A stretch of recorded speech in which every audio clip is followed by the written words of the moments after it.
Hello everyone, welcome to my YouTube channel, The Truth Hurts. Today I'm going to be discussing red flag number 257. Forgiveness versus pardon with a narcissist. This is a cross-reference of red flag number 214, what you mad about. When they were trying to lock me up in the hospital, I was told I have to forgive Lilith in order to get better. I responded with bullshit. How do you forgive someone that's not sorry? That's being a damn fool, and I was a fool long enough with that monster. One thing with a narcissist, they go too far with the extreme levels of abuse. I'll never understand these monsters who destroy you in every way possible and seem to enjoy it. Red flag! Narcissists are never sorry for anything they do. Whatever they do is well done. Run! Sorry is a feeling of regret, pain for some evil. Narcissists are beings devoid of empathy and remorse, and they don't have a clue what sorry is. Please watch red flag number 93, the apology you will never get. Forgiveness, putting something behind you to regain what was lost. It's the greatest thing you can ever do for another person, even if they have hurt you so badly you thought you was going to die. Pardon, passing over an offense without punishment.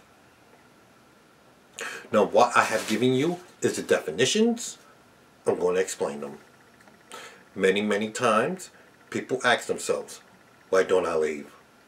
Why am I staying in a relationship that I'm not happy in? Why am I putting up with this shit? Here's the deal. You invested so much of yourself into the relationship, time, energy, money, etc., that you don't want to start all over again.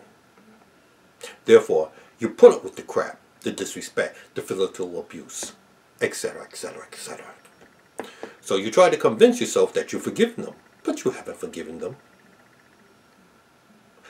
You pardoned them because you haven't forgotten what they done. There's a saying. To say, I can't forgive, but I cannot forget, it's just another way of saying, I cannot forgive.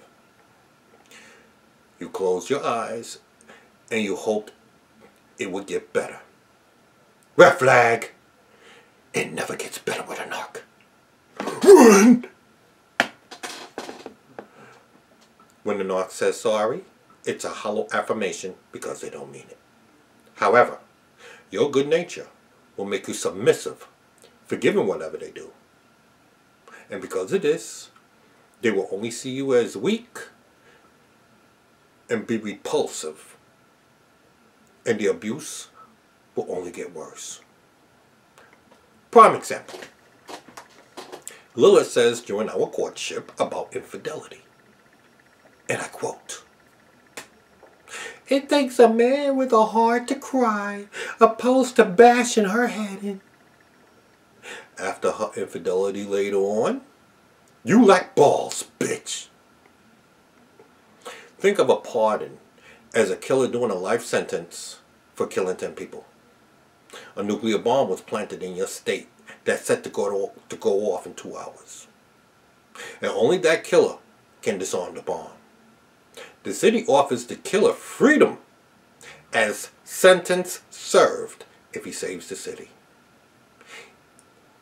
After deactivating the bomb, the governor pardons him because even though he killed 10 people, he saved millions. Same principle with you. You pardoned your narc, overlooking what they did because of the good times you shared with them, holding on tightly to those memories. With those good times comes stupidity. Stupidity comes with good sex. Sorry for being vulgar, but I truly want you to comprehend the twisted mindset of some people. As one woman said, and I quote, "As long as I'm getting dicked down pretty good, I'll put it with the bullshit." Eddie Murphy spoke on this concept. At this point, you're not a victim, you're a participant. Now, how do narcs forgive themselves?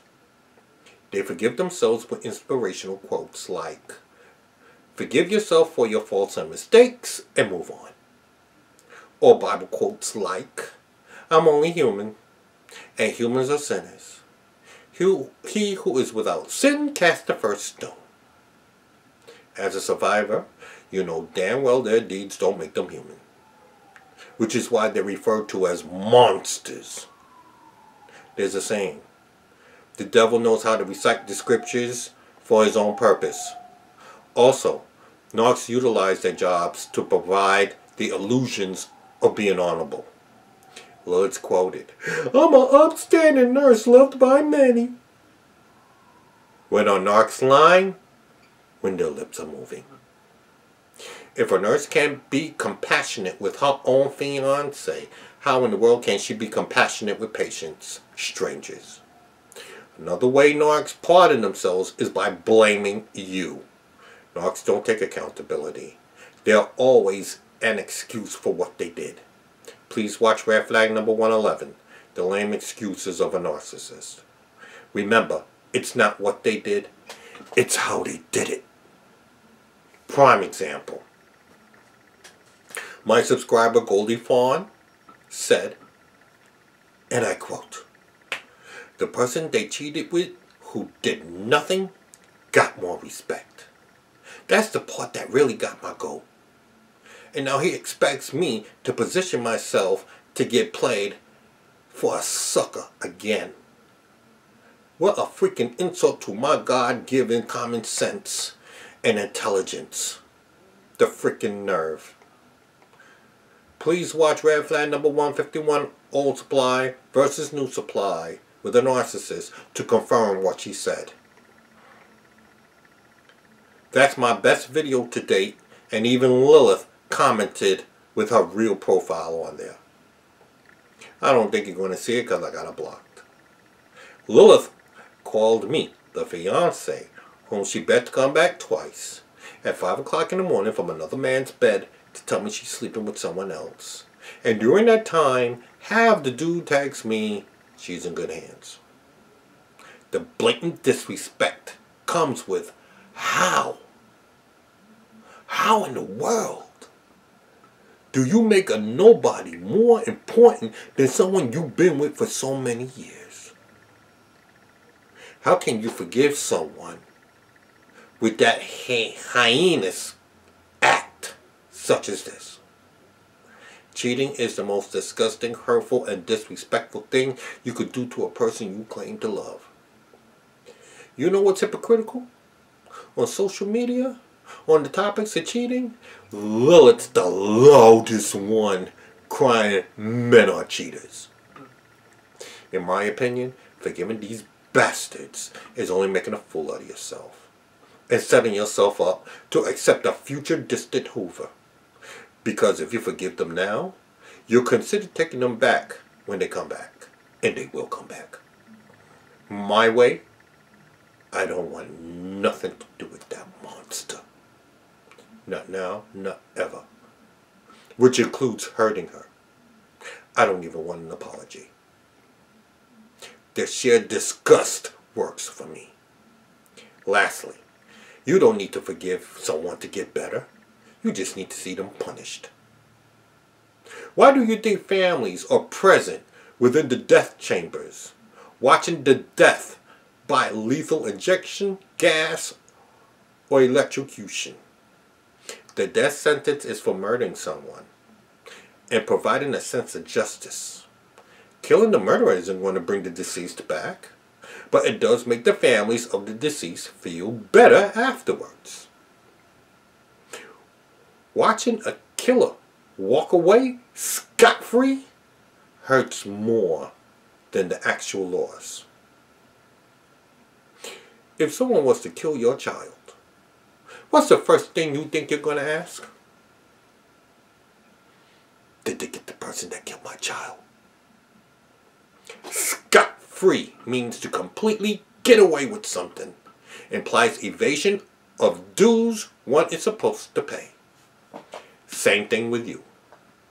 What the narcissist done was emotional murder.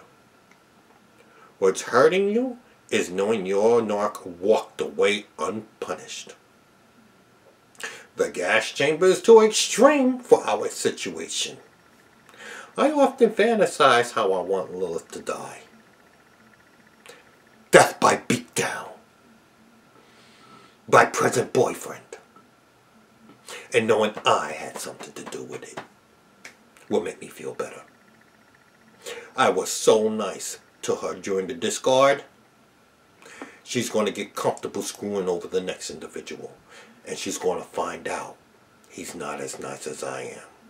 Or stupid as me. Then reality hits and this will most likely not going to happen. This is the purpose of the 2018 Narcissistic Awareness Convention in New York City this year. Please go to narcissisticawareness.com. It's to make people aware of the behavior and make the narcissist behavior a crime. Knowing that there will be a law that punishes these monsters will make you feel better without forgiving them.